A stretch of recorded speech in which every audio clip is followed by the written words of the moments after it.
My brother secretly had a crush on my wife and even brought my ex to our wedding. I always believed that family was sacred, that no matter what storms life threw our way, blood would remain thicker than water. But I learned the hard way that sometimes the deepest wounds are inflicted by those closest to us. It started with small things, the kind that don't scream betrayal but whisper it so softly that you ignore it, until it's too late. My brother Eric had always been close to me, or so I thought. He was my best man, standing beside me on the most important day of my life, as I vowed my love to Olivia. And yet, even as I placed the ring on her finger, I felt something, a tension in the air, a lingering gaze that didn't belong. Then came the moment that turned my wedding day into something else entirely. A moment so unexpected, so cruelly orchestrated, that it made my stomach twist with unease. As the reception carried on, laughter and music filling the room, I saw her, my ex, Sophia, walking toward me with a glass of champagne in hand, her lips curled into a knowing smirk. I hadn't invited her. I turned to Eric, and the way his expression flickered, just for a split second, told me everything. He had done this. But why? Was it some misguided attempt to sabotage my happiness? A cruel joke? Or was there something darker lurking beneath the surface, something I had been blind to for far too long? And then, in the days that followed, as cracks began to form in the illusion of brotherly love, I uncovered the truth. Eric had always wanted Olivia, long before I ever met her, long before our vows bound us together. And worse, he hadn't given up. The wedding was just the beginning. My brother secretly had a crush on my wife and even brought my ex to our wedding, part 2. I couldn't shake the feeling. The way Eric had looked at Olivia, the smirk on Sophia's lips as she raised her glass, it all gnawed at me like a splinter beneath the skin. After the wedding, Olivia and I settled into our new life, but I found myself watching Eric more closely. I wanted to believe I was overthinking, that my brother wouldn't do something so twisted, but the signs were there clear as day, if only I had paid attention sooner. The first clue came during a family dinner. Olivia had made her signature roasted salmon, the dish she knew I loved. As we ate, Eric kept praising it, not just in passing, but obsessively. "This is incredible, Liv. You really outdid yourself." He leaned forward, eyes locked onto her. "I swear, if I ever get married, I hope my wife cooks half as well as you do." A harmless compliment, right? But it was the way he said it, the way his voice dipped into something almost intimate. Olivia laughed it off, but I saw the faint tension in her shoulders. Then, there were the texts. I had left my phone on the nightstand one evening when Olivia came into the bedroom, her face pale. "Did you know Eric's been texting me?" she asked. I sat up straight. "What?" She turned the screen toward me. A string of messages, nothing overtly inappropriate, but just off. "Eric, hope you got home safe. You looked amazing tonight, by the way." "Eric, let me know if you ever need anything. You know I've always got your back." "Eric." I don't think my brother realizes how lucky he is. My blood ran cold. I grabbed my phone and called him. He picked up on the second ring, his voice smooth, unconcerned. "Hey, man, what's up? What the hell are these texts to Olivia?" I demanded. There was a pause, a beat too long. Then he chuckled like I was overreacting. "Relax, bro. I was just being friendly." Friendly. The word twisted in my gut. "Stay away from my wife, Eric," I said, my voice low. Another silence. Then, that same damn chuckle. "You really think I'd do something to hurt you?" I didn't answer, because for the first time in my life I wasn't sure. That night, Olivia reassured me. She kissed me, told me she loved me, told me Eric was just being weird, that it didn't mean anything. But I knew better. A man doesn't look at his brother's wife the way Eric looked at Olivia. A man doesn't invite his brother's ex to the wedding unless he wants to cause damage. And so, I began to dig. And what I found shattered everything. My wife of 8 years had an affair and shattered me. Continued. I thought uncovering Claire's affair with David Mercer was the worst of it. I thought exposing their scheme and dismantling their lives would bring me some measure of peace. Was wrong. Even with Claire behind bars and Mercer's life in ruins, something gnawed at me, a lingering sense of unfinished business. The betrayal was deeper than I initially believed. There were still unanswered questions, and the more I looked, the more the shadows around my past twisted into something far darker. Claire had been meticulous, always a step ahead, always prepared. But no one covers their tracks perfectly. Not forever. I hired a forensic accountant to go through the finances Claire had access to during our marriage. The findings made my stomach churn. Offshore accounts, large sums funneled through shell companies I had never heard of. And then, a name buried deep in the transactions. Elliot Vance, the same Elliot Vance who had vanished years ago. A former corporate fixer known for making problems disappear. I thought Claire was the mastermind, but now I wasn't so sure. Was she working with him all along? Or worse, was she just another piece on his chessboard? I needed to know. I retraced every step, revisited every clue, and followed the money.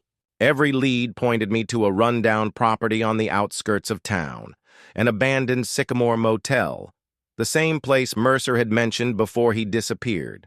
I knew it was a trap before I even set foot inside, but I went anyway. And when I did, I found something I never expected. A file, thick, detailed, and precise. Inside, photos of me, years' worth, surveillance records, bank statements, even the blueprint of my house.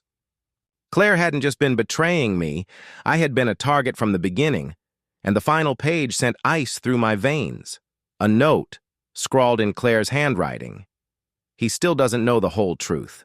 Let him think he won.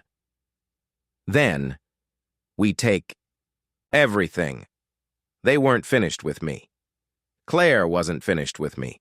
She may have been locked away, but her game was still in play, and I was running out of time to stop it. Would you like the next chapter to focus on uncovering Elliot, Vance's true role? Or should we dive into Claire's plan unfolding from behind bars? Let me know how intense and twisted you want this to get.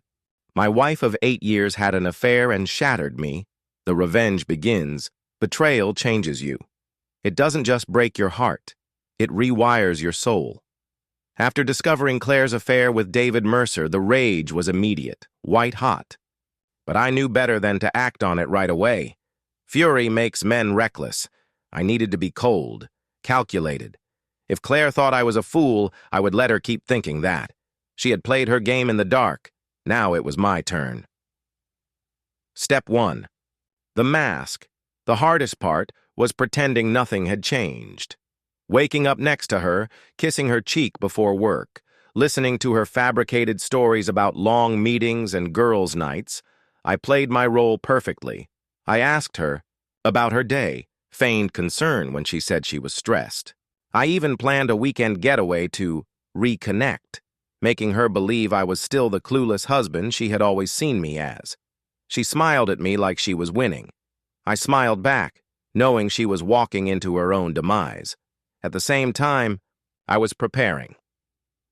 Step 2. The evidence. I needed more than just proof of the affair. I needed leverage. Hiring the private investigator had been step 1, but I went further. I planted voice recorders in her car, in our bedroom, and even in her home office. Every whisper, every sigh, every guilty confession.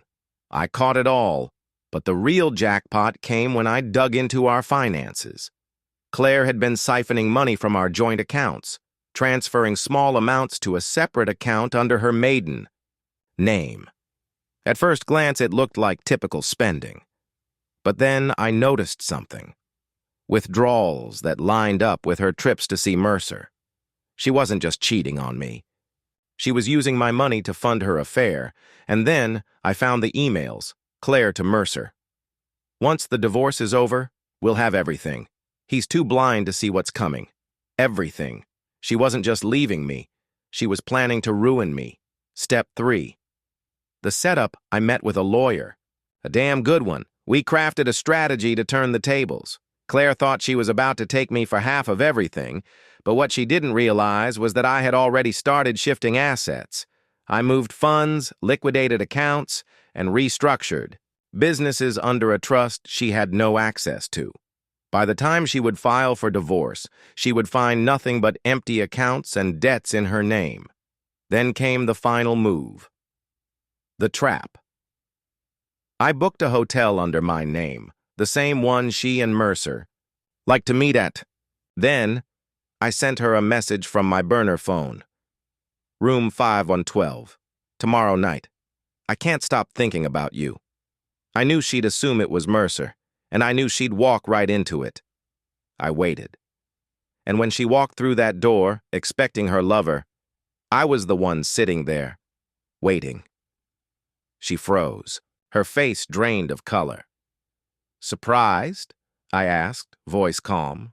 Controlled. Her mouth opened, but no words came out. I pulled out the folder, thick with evidence, photos, text messages, bank records, her emails to Mercer. Then, I pulled out my divorce. Papers. Signed them. She started crying, begging, swearing it wasn't what it looked like, that she loved me, that she could explain. But I didn't need an explanation. I needed justice. And Claire? She had just lost everything. My wife of 8 years had an affair and shattered me. Revenge for betrayal. The fall of Claire and Mercer. Claire stared at the divorce papers as if they were a death sentence. In a way they were. Her lips trembled. I can explain. I leaned back in my chair, arms crossed. Oh, I'd love to hear it. She tried to reach for my hand, but I pulled away, watching the panic creep into her eyes. She knew. She knew this wasn't just about an affair. It was about what she had planned. She had expected to bleed me dry. She had expected to walk away with half my assets, live in my house, and maybe even keep seeing Mercer on the side. But I had taken everything from her before she even realized. She was at war. I slid the folder across the table. The damning evidence of her affair was only the beginning. I had the bank transfers, the shell accounts, the proof that she had been siphoning money for over a year. Money laundering, fraud, conspiracy to commit financial deception. I wasn't just divorcing her. I was burying her. She flipped through the documents, her hands shaking. She reached the final page, the one with my conditions. She gets nothing. No alimony, no settlement. Not even the jewelry I bought her. And then the worst part, I was pressing charges. Please, she whispered. You don't have to do this. I tilted my head. I really do. Her tears fell freely now. I love you. I laughed. I actually laughed. Save it for Mercer. And right on cue, the door opened. David Mercer walked in. His confident smirk vanished the moment he saw me sitting there instead of Claire. His gaze darted between us, confusion morphing into dread. What the hell is this? He demanded. I gestured to the chair across from me. Have a seat, David. We need to talk. He hesitated. He should have walked away. But men like him, arrogant, entitled, stupid, never know when they've lost. He sat. I slid a second folder across the table. This one had his name all over it. Corporate fraud, tax evasion, embezzlement. His face drained of color as he flipped through the pages. You son of a... I cut him off. You were sloppy. You thought Claire was your golden ticket, but she left a trail, and I made sure that every single crime you committed is tied to your name. He slammed the folder shut. You have nothing, I smiled. I have everything. Then I pulled out my phone and hit play. Claire's voice filled the room. Once the divorce is over, we'll have everything. He's too blind to see what's coming. Mercer turned to Claire, rage flickering in his eyes. "You idiot!" Claire shook her head, sobbing now. "David, I didn't mean—" I stood, buttoning my jacket. "I'd love to stay and watch you two tear each other apart. But I have a life to rebuild." I leaned in, close enough that Claire could see the finality in my eyes. "You tried to ruin me," I whispered. "Now I'm going to watch you both burn." Then I walked out. By the time I got to my car, I heard Claire screaming at Mercer, their betrayal imploding in on itself. 2 days later, Claire was arrested for financial fraud.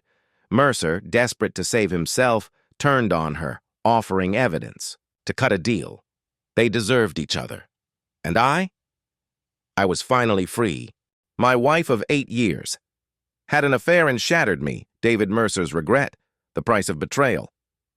David Mercer had always been a man who thought he was untouchable, cheating with another man's wife. It was just another thrill, another conquest. He never thought about the consequences, never considered what might happen if the husband wasn't as blind as he assumed, until the moment everything unraveled. When I walked out of that hotel room, leaving Claire and Mercer drowning in their own wreckage, I knew one thing for certain. Mercer wasn't ready for what was coming. He thought he could cut a deal, throw Claire under the bus, and walk away unscathed. But men like Mercer always underestimate the weight of their sins. The first signs of collapse. The morning after our confrontation, Mercer woke up to chaos. His phone buzzed endlessly with missed calls and messages. Clients were pulling out of deals, investors were backing away, and the whispers of fraud had started circulating in his once sterling financial world. He rushed to his office, only to find security waiting for him. "Mr. Mercer, you're no longer welcome here." Confusion turned to panic as they handed him a termination letter. His own company had cut him loose. His business partners, the ones who had once trusted him, had received anonymous evidence of his financial misdeeds. I had made sure of that. That was only the beginning. The downfall of David Mercer. Mercer thought he could still fix things. That's what men like him always believed. They were too smart to fall. But when federal agents showed up at his penthouse with a warrant, his world came crashing down. "David Mercer, you're under arrest for corporate fraud, tax evasion, and financial misconduct." The click of handcuffs sent a wave of ice through his veins. He tried to talk his way out, flashing the charm that had fooled so many people before. But charm couldn't erase evidence. And I had made sure the evidence was undeniable. Sitting in a cold interrogation room hours later, Mercer realized something. Something that gnawed at the edges of his mind like a slow-moving poison. He had ruined himself for Claire, a woman who had promised him everything, a woman who had whispered in his ear about their future, about the riches they'd take from me, about how he was better than me. And now, she was rotting in a jail cell, and so was he. She had been his golden ticket, and now she was the reason his life was over. Regret in a prison cell months past. The courtroom was ruthless. Claire tried to beg for mercy, tried to pin everything on Mercer. But it didn't work. Too much evidence, too many lies exposed. She was sentenced to 6 years in prison for financial fraud and conspiracy. Mercer didn't get much better. His deal to testify against Claire reduced his sentence, but not enough. He lost everything. His career? Gone. His money? Seized. His reputation? Destroyed. Sitting in his prison cell, staring at the concrete walls, Mercer thought about the man whose life he had tried to ruin.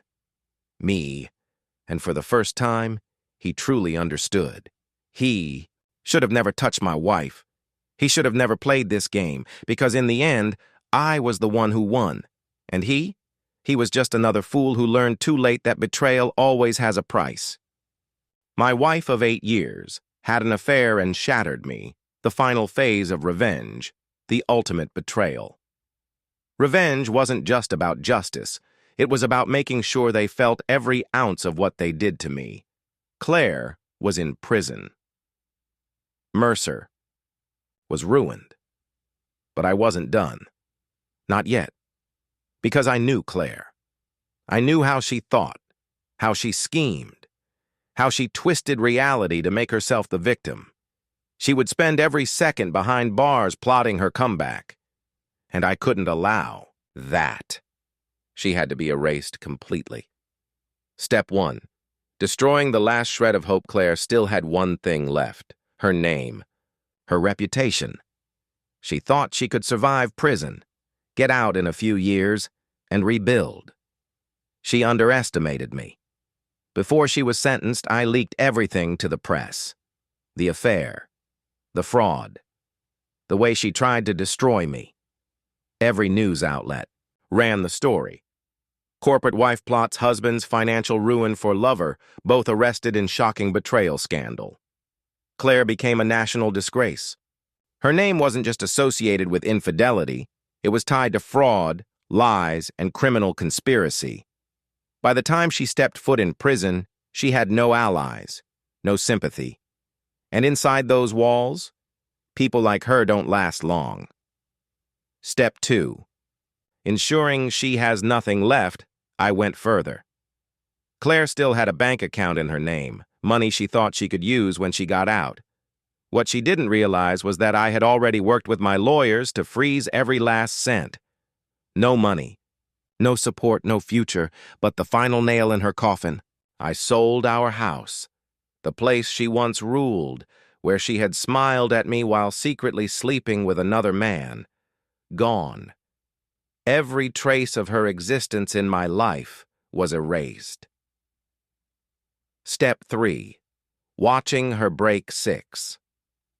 Months into her sentence, I received a letter from Claire. The once proud, manipulative woman was now desperate. Please, I made a mistake. I need you. I don't have anyone else. I love you. Please help me. I read it. Then I burned it. She deserved every second of her suffering. Claire wasn't in control anymore. She wasn't the mastermind, the puppeteer pulling strings behind the scenes. She was nothing. David Mercer's final betrayal. Mercer was serving time in a minimum security prison thanks to his cooperation deal. But betrayal breeds more betrayal. I knew Mercer. I knew he was selfish, arrogant, and terrified of prison. And I knew he still had dirt on Claire. So I sent a message through one of my contacts. A simple offer: give up more on Claire and I'll make sure his remaining assets aren't touched. Mercer didn't hesitate. The next day, new evidence surfaced. Claire had hidden more money she had embezzled from Mercer's company before their downfall. That was another crime, and that meant more years added to her sentence. When Claire heard what Mercer had done, she lost it. She attacked him in prison, got thrown into solitary confinement, and just like that, they had destroyed each other. The end game. My freedom 1 year later, I stood on the balcony of my new home, overlooking the city. Claire was still in prison, alone, forgotten. Mercer, completely ruined. And me? I was free. Not just from them, but from the poison they had brought into my life. Betrayal had tried to destroy me, but in the end, I was the one who walked away victorious. And I never looked back.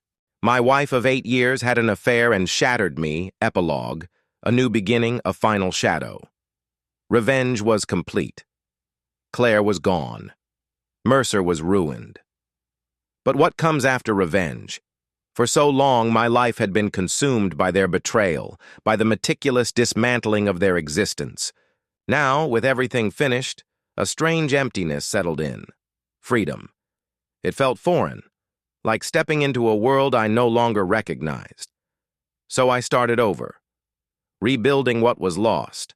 I sold my old life with the house, moved to a new city, a place where no one knew my name, where I wasn't the man whose wife had tried to destroy him, where I wasn't the ghost of a betrayal. I focused on rebuilding my business, my mind, my heart. Therapy helped, even if I was reluctant at first. It took time, but the anger, the bitterness, they lessened. For the first time in years, I could breathe. I met new people, real people, people who didn't see me as a stepping stone, a meal ticket, or a fool to be played, and I even found something unexpected: trust. But just as I was beginning to move forward, a shadow from the past returned. Claire's final move. It had been 3 years since Claire went to prison. I never checked in on her, never wondered how she was surviving. Until one day I got a letter, not from Claire, from a lawyer. She was getting out. Parole. Early release. And she wanted something from me. I read the letter, my fingers tightening around the page. She wanted to meet. I should have burned it, ignored it.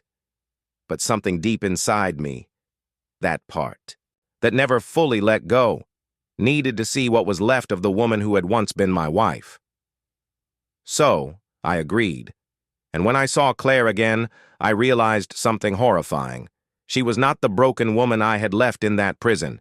She was smiling, and that's when I knew this wasn't over. My wife of 8 years had an affair and shattered me.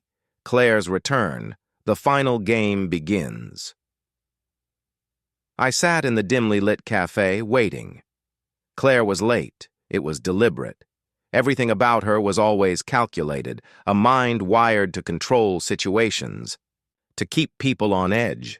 But I wasn't the same man she had betrayed. I had destroyed her. I had erased her.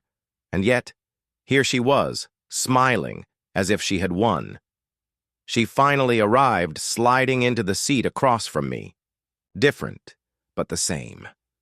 Her once polished exterior was duller, her features sharper. But the eyes, those cold, manipulative eyes, still held that dangerous gleam. She folded her hands on the table, tilting her head. Assessing me. "You look good," she said. I said nothing. I just stared. "You destroyed me," she continued. "I should hate you." I waited. Then she smiled, a slow, knowing smile. "But you didn't kill me." A chill ran through me. She had something planned. Claire's hidden ace.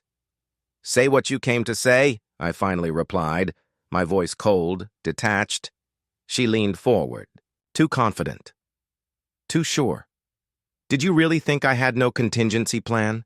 she whispered. I kept my face neutral, but inside, something coiled tight. I had dismantled everything, every account, every secret, every power she had. Hadn't I?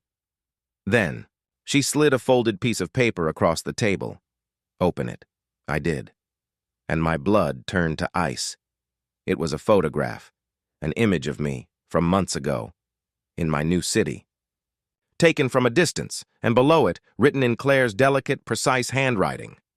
"I know where you live, and I'm not alone." I looked up. She was already gone, and the game had begun again. My wife of 8 years had an affair and shattered me, the return of Claire, the final confrontation. The photograph was a threat, a message, a game, and this time I would play by my own rules. I didn't panic, not yet. Claire had always been calculating, but she didn't realize just how much I had changed. Her manipulation couldn't touch me anymore. But that photo? It wasn't just a threat. It was a reminder. She was still out there, lurking in the shadows, waiting for the right moment. I took the photograph and burned it. Then I picked up the phone and dialed my lawyer. "Prepare for war," I said, my voice steady, but every word carrying the weight of what was to come. Claire's final move. The trap for the next few weeks, I kept my movements meticulous. My life was no longer a series of reckless decisions. I was deliberate, precise. I needed to draw Claire out. I started planting rumors, shifting my routine, making sure she could find something to latch on to. It didn't take long. One night, I got an anonymous message. I know where you are. You can't run anymore. It was from her. There was no doubt in my mind. She was playing her final card. But I wasn't the same man she thought she had manipulated all those years ago. I had seen her game before, and now I was the one in control. The final confrontation. A deadly dance it was raining when I arrived, at the place Claire had directed me to, a decrepit, abandoned warehouse on the outskirts of the city. The kind of place where people like us end up. I wasn't alone. My trusted team of private investigators was nearby, stationed to make sure nothing went wrong. I walked through the darkened halls, the sound of my footsteps echoing in the empty space. Then I heard it, the faintest sound of a door creaking open, followed by the click of heels on the cold concrete floor. Claire. I turned, and there she was, every inch the woman I once loved and loathed. Her smile was the same as before, but her eyes had changed. There was something desperate behind them now. Fear, regret, and the realization that this was no longer her game to control. "You're here," she said, her voice steady but with an edge of uncertainty. I didn't answer. I let the silence stretch between us, thick and suffocating. Finally, I spoke. "I told you once. I wouldn't let you ruin me. But you didn't listen. Now look at us." She stepped closer. "I just wanted a second chance." I cut her off. "No. You wanted power, control. And when you didn't get it, you tried to destroy everything I had. You ruined me in ways I never thought possible. And for what? A man who destroyed you. Too?" Claire faltered for the first time.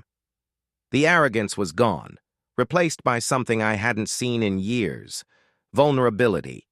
I didn't mean for it to go this far," she whispered. I shook my head, stepping forward. "No, Claire, you meant it. Every step, every lie, and now this is where your story ends." She recoiled, her face twisting with anger. "You think you've won? You think you can just destroy me and walk away?" I met her gaze, unflinching. "You had your chance, and you lost." The end. Claire's final defeat in that moment. Claire saw the truth. There was no escape for her. No manipulation left to use. I had been her undoing, just as she had once been mine. But I had learned to let go. I had let the anger, the resentment, the need for revenge go. It was over.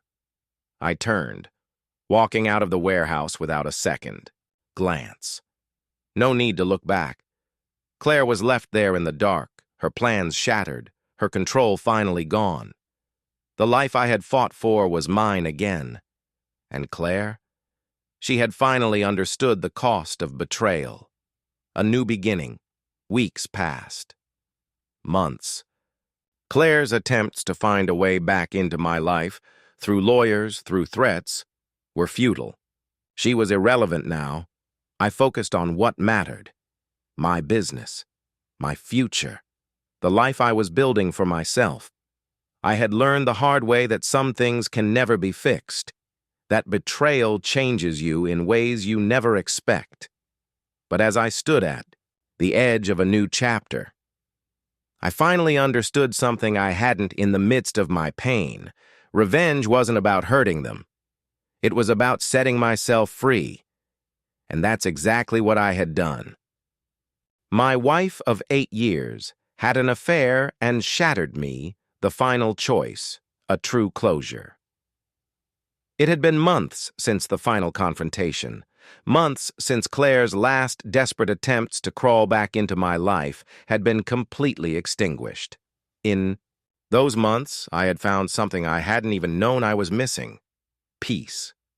I thought the battle for my soul had been the hardest part. But in the end, it wasn't the revenge that changed me. It was the acceptance. The freedom I found when I let go of the anger, the need for retribution. I spent my days now on my own terms. I worked on projects I had long neglected, rediscovered, old passions that had been buried beneath the weight of my broken marriage. But there was something else, something I hadn't expected. I began to heal. The return of a new ally one evening. As I sat in the quiet of my office, a knock at the door broke the silence. I wasn't expecting anyone, but when I opened it, I was surprised to see David Mercer's lawyer standing there, an envelope in hand. "Mr. Brown," he began, his voice formal but with an undercurrent of something else. "I have something you might be interested in." I stared at the envelope in his hand. It wasn't just any legal document.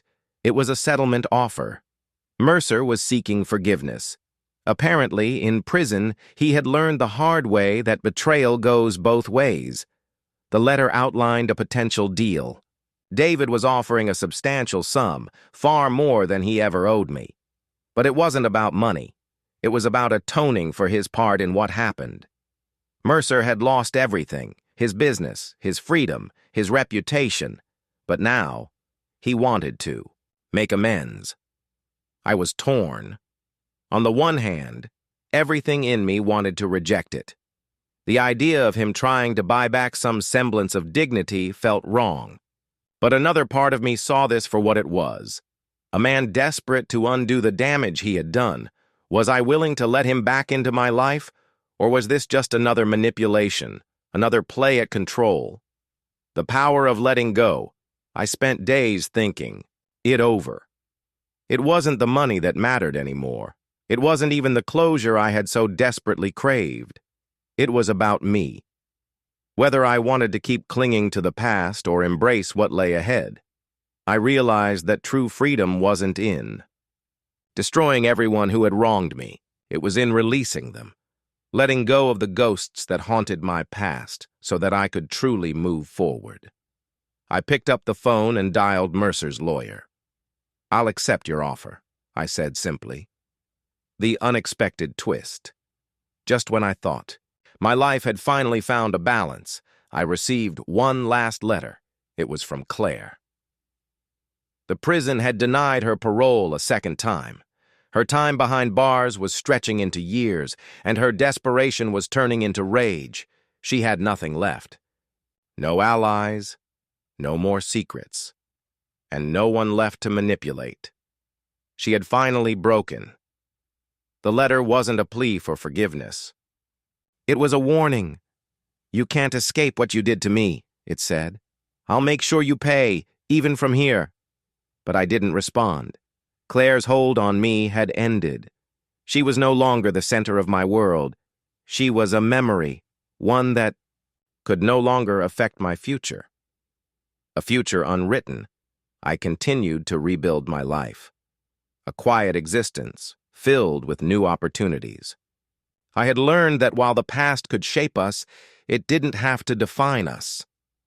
As the years passed, I found something I thought I'd lost forever, a sense of peace that Claire's presence had stolen from me.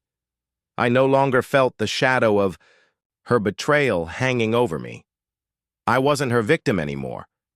And then, one day, I walked into a cafe and saw someone across the room.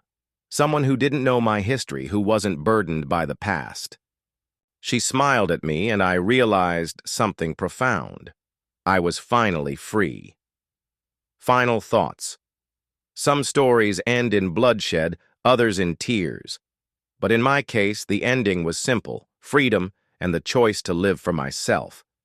The vengeance I sought didn't come in the form of ruin. It came in the quiet, steady steps of reclaiming what was mine.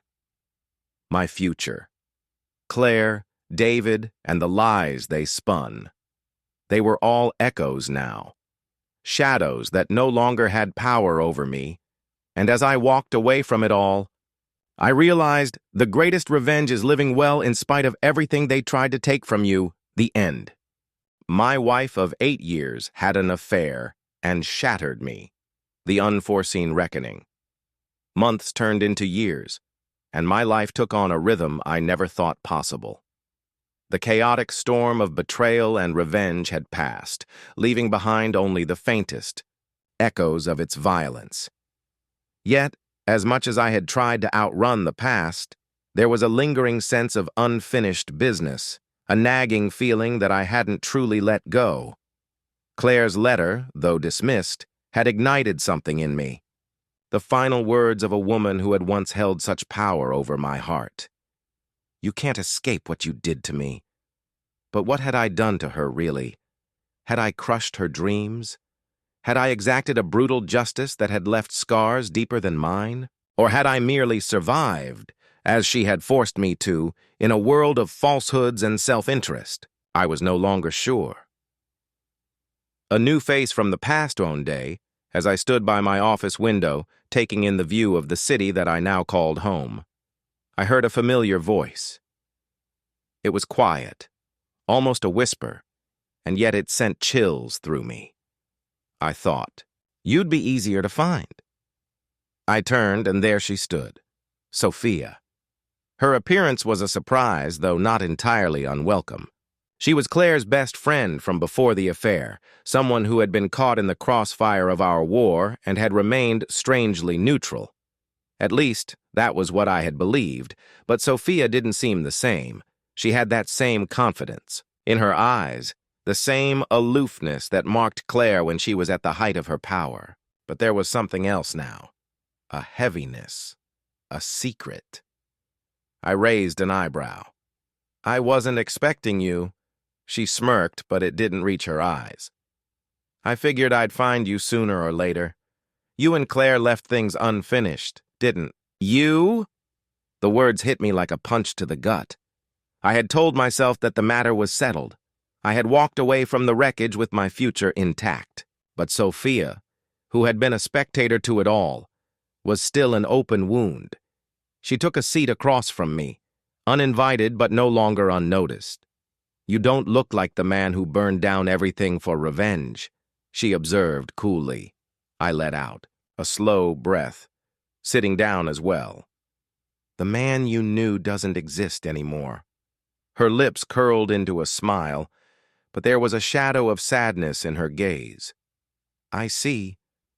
But you're still haunted by her, aren't you?" I met her stare, feeling the weight of her words. "Yes," I admitted. "I thought I could leave it all behind. But it follows you, doesn't it? The betrayal, the regret." Sophia paused before answering. "Claire's never going to let you go. She's never going to leave you alone." The dark truth behind Claire's final move as Sophia spoke, I began to see the pieces of the puzzle fall into place. Claire hadn't just disappeared. She hadn't just been a victim of her own arrogance. There had been something else, a final layer to the game that even I had missed. Sophia's next words were a bombshell. "Claire's planning something bigger, a final act to destroy everything you've built, a trap you're walking right into." I leaned forward, suddenly aware of how little I knew about what had really happened when Claire was out of my life. Sophia continued, her voice low. "I didn't want to get involved. But Claire never cared about anyone except herself. Not you, not me. She's out for your blood and I can't sit back anymore." I felt a chill crawl up my spine. "How do you know all this?" Sophia hesitated, looking away. "She contacted me. Told me she had a plan to get everything back." "Everything." My heart raced. "She's coming for me then?" Sophia nodded. "And this time she's not alone. She's involved someone powerful. Someone who's willing to do whatever it takes." I knew that name.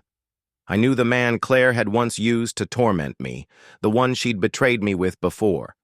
David Mercer. The trap tightens, preparing for the final reckoning. I couldn't afford to underestimate Claire. Not now. Not when she was circling in the shadows, waiting for the right moment to strike. I made a choice.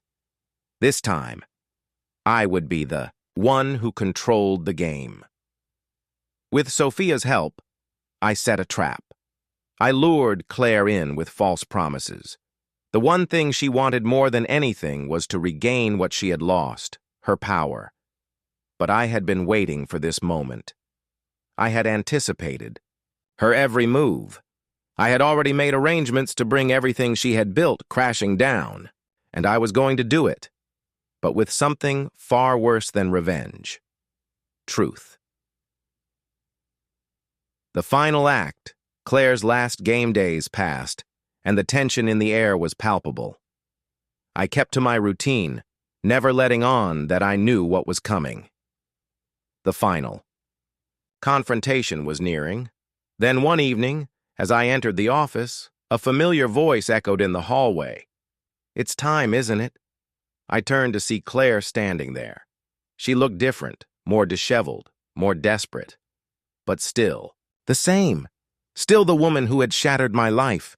You couldn't just leave, could you? My wife of 8 years had an affair and shattered me, the final confrontation, the game's end. The air between Claire and me was thick with years of resentment, anger, and betrayal. But now, standing face to face for the last time, I realized there was only one thing left to do: end this once and for all. Her smile, that twisted, arrogant expression, faded when she saw the calm determination in my eyes. For the first time since this entire ordeal began, Claire was unsure. "You think you've won, don't you?" she sneered, her voice trembling with a mix of defiance and fear. "You think you've finally put me in my place?" I didn't respond right away. Instead, I walked past her, heading toward the table where the evidence I had meticulously collected over the last few months now lay before me. A pile of documents, recordings, photos, and emails, all irrefutable proof of her betrayal, and the web of lies she had spun around me. "I don't need to think I've won," I said quietly, my voice steady. "I know I've won." Claire's face twisted in disbelief. She took a step toward me, her heels clicking on the polished floor, but I didn't flinch. I'd been afraid of her for too long. "Not anymore. You've always been so sure of yourself," I continued, turning to face her. "But now, you see, you're nothing more than a woman who gambled everything and lost."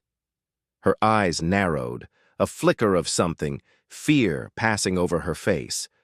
For a brief moment, the proud, defiant woman I had once known seemed small, defeated, and that was the moment I knew it was over.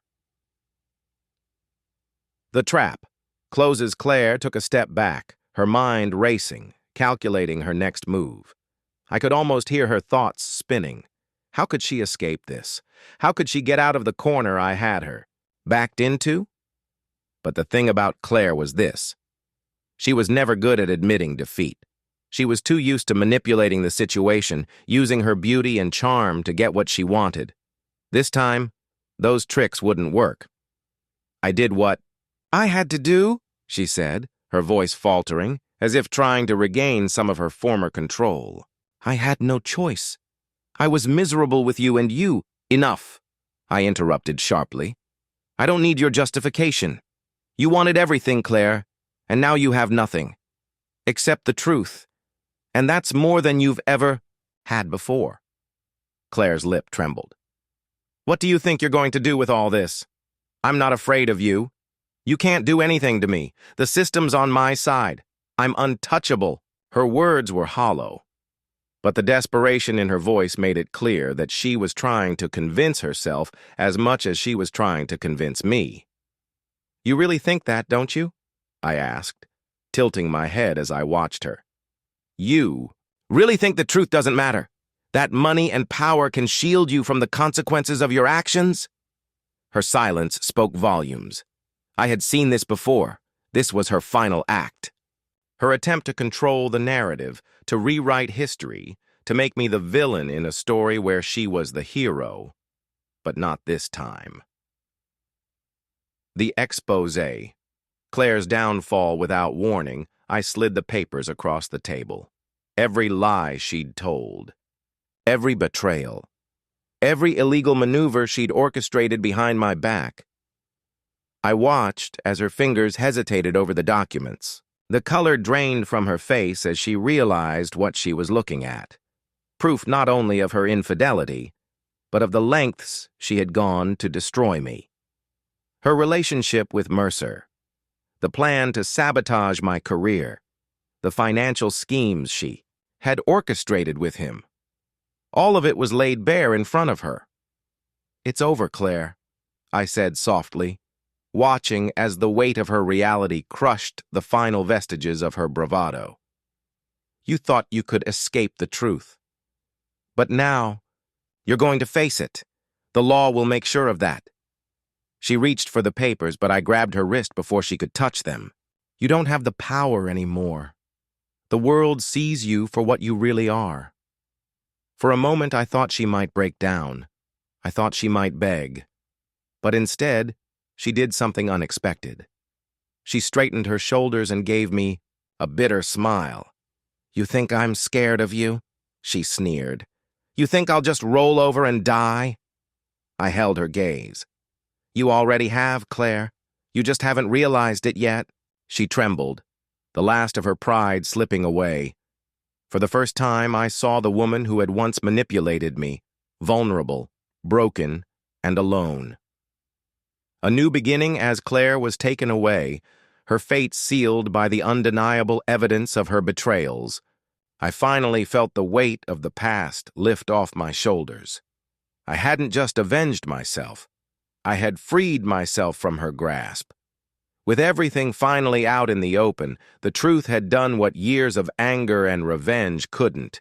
It had wiped away the last remnants of her influence over me. And now, I could breathe again. The days that followed were a blur of legal proceedings, media attention, and the slow process of rebuilding. My wife of 8 years had an affair and shattered me, the path forward a new beginning. As the days turned into weeks and then months, I stood at the precipice of something entirely new. Claire's downfall had been swift and brutal. Her betrayal, dismantled by the very truth she had spent years trying to hide. I was free, but with that freedom came a weight I hadn't expected. The past was not something you could simply walk away from, no matter how far you ran. The emotional scars, though, less visible now, still lingered beneath the surface. And I knew, no matter how hard I tried to bury it, that I needed to confront those wounds, heal from them, and ultimately move forward. The first step in my healing came in the form of therapy. I'd resisted it for years. After all, how could a man like me, broken, betrayed, and once so sure of his own strength, admit he needed help? It wasn't weakness. It was simply facing the reality of the damage that had been done. The years of living under the shadow of Claire's lies had chipped away at me, leaving behind a man who wasn't sure who he was anymore. In those therapy sessions, I began to unravel the knots of guilt, anger, and shame that had kept me shackled to the past. I'd spent too long fighting back, too long focused on punishing her. The time had come to heal, for me. And it wasn't going to be easy. The anger, especially, was a lingering beast. It had been my fuel for so long, but now it was a weight I couldn't carry forever. A new relationship, a new hope. Then it happened. I wasn't looking for it. Not yet. My focus was on rebuilding myself, forging ahead with my work, and rediscovering who I was. But one evening, at a friend's gathering, I met Hannah. She was different from Claire, in every possible way. There was no agenda, no hidden motives, no deception. Just a woman who was kind, intelligent, and genuine. A woman who saw me for who I was, not the man who had been betrayed, but the man who was rebuilding, piece by piece. And as we spent time together, something unexpected began to stir within me. A hope that had long been buried. A hope that maybe, just maybe, there was still space in my heart for love. It wasn't easy. I had learned to guard my heart, to keep it locked away. But with Hannah, something felt different. She wasn't a replacement for Claire. She was something entirely new, a promise of what could be. The thought of opening myself up again was terrifying, but it was a choice to heal, And so, slowly, I did. Claire's lingering shadow, even as I moved forward, I knew that Claire would always be a part of my story. No matter how far I ran from the past, I would never truly escape the woman who had shattered me. I had heard whispers. Claire was trying to rebuild herself in prison, trying to play the victim card. But the truth had already caught up to her. The people who had once believed her, the ones she had manipulated into supporting her lies, they all knew the truth now. It was over for her. But there was still a part of me that wondered if she would ever face what she had truly done to me. If she would ever face herself. But that was no longer my problem. I wasn't interested in Claire's redemption. I wasn't interested in her anymore. The future, still unwritten 1 year later, I stood on the balcony of my new apartment, overlooking the city that had once symbolized my downfall. Now it felt like a place of new beginnings. The weight of the past had lightened, and though I wasn't naive enough to believe that healing was a destination, I felt like I was finally heading in the right direction. Hannah was with me now, her presence a reminder that life, though messy and unpredictable, still had so much to offer. I hadn't just survived, I had grown. And now, for the first time in years, I could look toward the future with something more than just determination. I could look toward it with hope. The past would always have its place in my story, but it no longer defined me. As I walked through the door to meet her, to share a quiet dinner together, I felt something that I hadn't allowed myself to feel in a long time: peace. And for once, that was enough. My wife of 8 years had an affair and shattered me. A new love, new challenges. The weeks that followed were a delicate balance between old habits and new beginnings. The healing was not linear. Some days it felt like I was standing on solid ground, finally free of the weight of Claire's betrayal. Other days, shadows from the past would creep in, reminding me of the broken man I had once been. But through it all, there was one constant that I hadn't expected to find: Hannah. Hannah was different from the women I had known. She wasn't seeking validation or security. She wasn't trying to fill some void or play some game. She was just herself. And somehow, in a way I couldn't explain, she made me want to be the best version of myself. We spent long afternoons talking about everything and nothing. Over coffee, we shared our thoughts, dreams, and fears. And through it all, I found myself opening up in ways I hadn't dared to with anyone in years. I knew it wasn't easy for her either. She knew the scars I carried, the remnants of a life shattered by betrayal. But she never made me feel like I was broken. She made me feel like I was worth it. Yet as much as I wanted to let go of the past, it wasn't that simple. The specter of Claire's actions still haunted me. There were moments, especially at night when the world was quiet, when I would lie awake, wondering if I had truly escaped the emotional prison she'd built for me. But then I would hear the soft sound of Hannah breathing beside me, and the weight would shift. I could feel a future unfolding with her, one that held no echoes of the past. The challenge of moving on one evening, as we sat together on the couch, her hand in mine, she turned to me with a question in her eyes, a question I'd expected, but had been afraid to face. "Do you ever think about her?" The way she said it was gentle, without accusation. It wasn't jealousy that fueled her question, but curiosity. She needed to know if I could give her all of me, or if some part of me would always belong to Claire.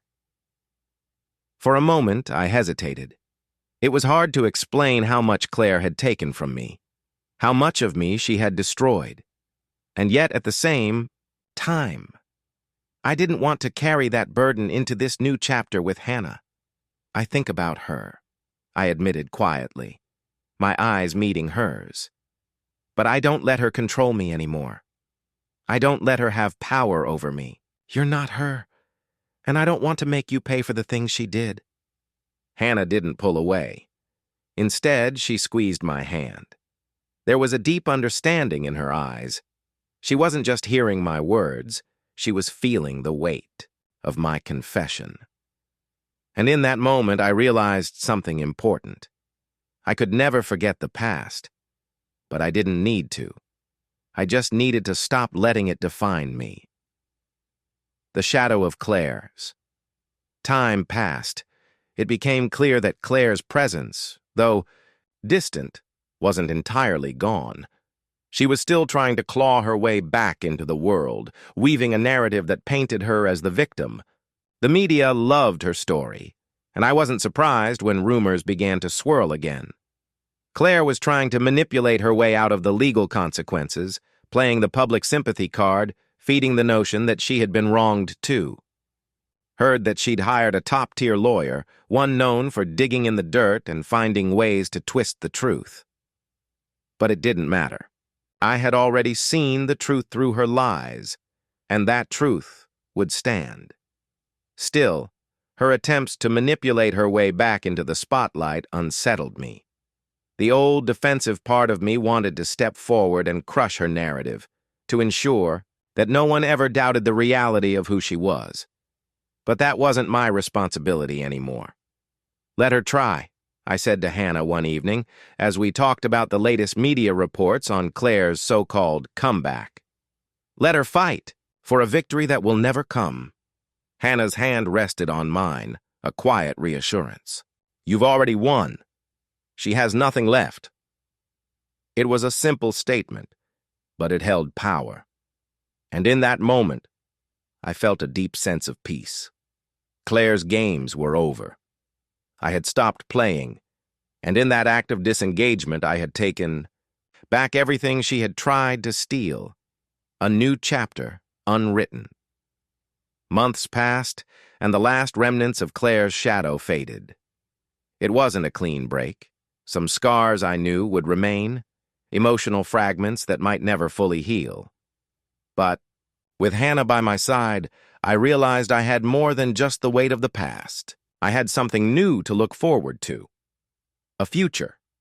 We took small steps together, building a life that was ours alone. I stopped looking back for validation or closure from Claire's actions. I started to focus on what I wanted now, and what I wanted was simple: peace and love. We traveled together. First to small towns I had never seen, then to countries I had only dreamed of. Each new experience, each new day, brought me closer to the man I wanted to be. My wife of 8 years had an affair and shattered me, the final confrontation with the past. Despite everything, there were moments when the past seemed to pull me back, an invisible thread tugging at the corners of my mind. Claire was gone from my life. Her betrayal and manipulation now nothing more than a distant echo. But there were days when I couldn't escape the sharp sting of what had happened. Even with Hannah by my side, those dark thoughts crept in. The whisper of what if kept following me. What if I hadn't been so blinded by love for Claire? What if I had seen the signs earlier? Would I have been able to prevent the disaster that came crashing down on me? But one evening, as I sat, alone on the balcony overlooking the city, something inside me shifted. It was as though I had reached the point where I could no longer allow the past to control me. I had already won. I had already broken free. Claire's actions no longer had a hold on me. I didn't need closure. I didn't need vengeance. What I needed was to finally close the door. Claire's desperation, but life, as it often does, had other plans. One cold morning, I received an unexpected call. It was from the lawyer who had once represented Claire. A simple voicemail, one that seemed innocent enough at first, but something in his tone made my stomach twist. He had news regarding Claire's case. Apparently, she had managed to manipulate her way into a meeting with the judge, attempting to negotiate a reduced sentence. Claire's latest move was a desperate attempt at regaining control of her life. She claimed that she had been coerced into her actions, that David Mercer had used her as a pawn, and that she had been a victim too. It was laughable. But what unsettled me wasn't Claire's claim. It was the fact that despite everything, she still had people listening. I was done being reactive. No more running. The final encounter, it took weeks for the wheels of justice to turn, but eventually, a date was set for Claire's final hearing. The courtroom would be her last chance to sway the narrative, to rewrite her story and convince people that she was innocent, deserving of sympathy, deserving of a second chance. I knew this was my moment to make sure the truth was heard, to silence the last remnants of her influence. But it wasn't just about what happened in that courtroom. It was about my final confrontation with Claire. For years, I had been haunted by her betrayal. It was time to face her one last time, to put to rest the emotional chaos she had wrought in my life. On the day of the hearing, I stood in the back of the courtroom, watching her speak with such audacity, her voice dripping with false remorse. She was trying to pull at the heartstrings of the jury to make them see her as a victim. And that's when I did it. I stood up, my heart pounding as I walked forward, every step fueled by the memories of all she had taken from me. The silence in the room was deafening. All eyes were on me, and Claire's smirk faltered when she saw me. She hadn't expected this.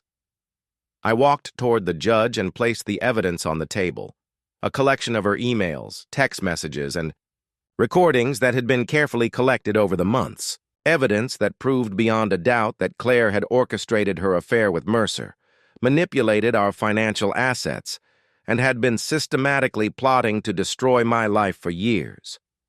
Her facade cracked.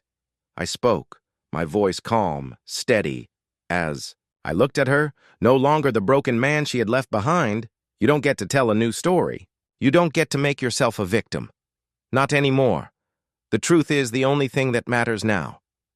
Her eyes were wide, desperate, as she tried to grasp at her crumbling narrative. But it was too late. The truth was out. Claire had nothing left to say. The aftermath in. The weeks that followed, Claire's fate was sealed. She had been exposed for what she truly was, a manipulative, calculating woman who had orchestrated a series of betrayals that left a trail of destruction in her wake. Her prison sentence was extended, her reputation irrevocably tarnished. The world had seen her for what she was, and the curtain had fallen on her role in my life. But as her world collapsed, something within me shifted. The finality of it, knowing that she could never hurt me again, was liberating. The emotional weight of years of betrayal, fear, and anger had finally been lifted. I was free. A life reclaimed. With Claire gone, and the truth standing tall in the light, I focused entirely on the life I was building with Hannah.